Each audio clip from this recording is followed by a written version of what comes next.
chance pour notre continent. Ce soir, je veux d'abord reconnaître le courage et la détermination de Mme Sokhna Ndiaye, fondatrice du CAD. Par sa vision et sa ténacité, elle a su donner une voix collective à celles qui souvent n'en ont pas. Les femmes rurales, les jeunes porteuses de rêves, celles qui aspirent à diriger sans renier leur identité.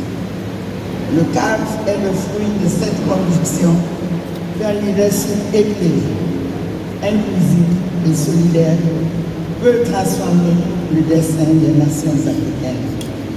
À travers le CAD, Mme Ndiaye a su transformer une idée en une œuvre collective, celle d'un espace d'apprentissage, de transmission et d'impact, où chaque femme, quel que soit son parcours, peut trouver les moyens d'exprimer pleinement son potentiel et d'exercer son leadership.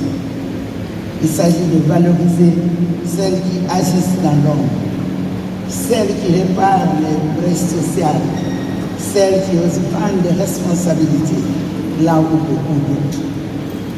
Mon attaque est une Afrique où chaque femme peut rêver. C'est un rêve qui devient réalité parce que c'est un rêve de petite fille.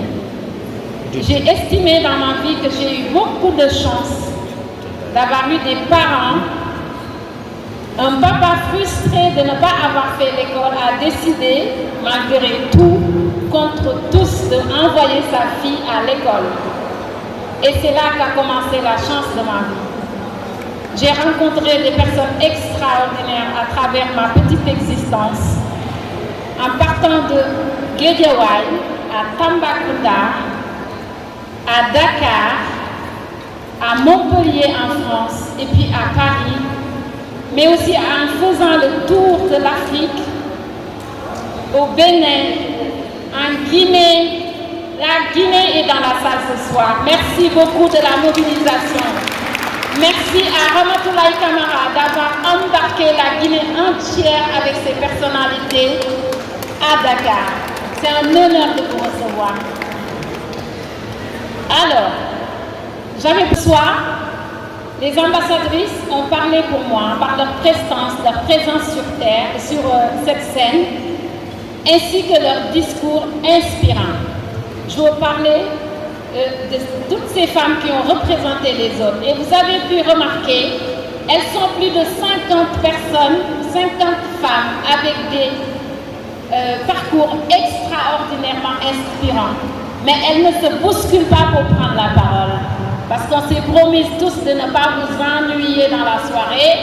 Et elles ont laissé quelques-unes porter la parole pour les autres. Ça, c'est un exemple typique de sororité et de solidarité qui sont entre ces femmes-là. Alors, je tiens tout simplement à dire un grand merci à tous les déplacés pour ma petite personne, de faire des kilomètres d'avion pour arriver à Dakar pour ma petite personne, d'avoir bousculé vos agendas. Monsieur le ministre, je tiens à vous exprimer ma gratitude ce soir. Je sais combien c'est compliqué de décaler des choses pour être présente ce soir. Je suis profondément honoré, en ma qualité de ministre de l'Urbanisme, des collectivités territoriales et de l'aménagement des territoires et en mon nom propre, de parrainer cet événement qui est fondateur.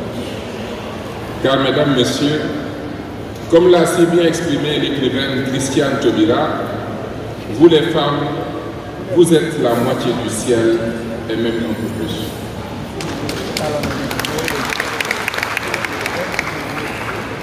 Vous devez être la moitié de tout, pas simplement nos moitiés, mais aussi la moitié de tout.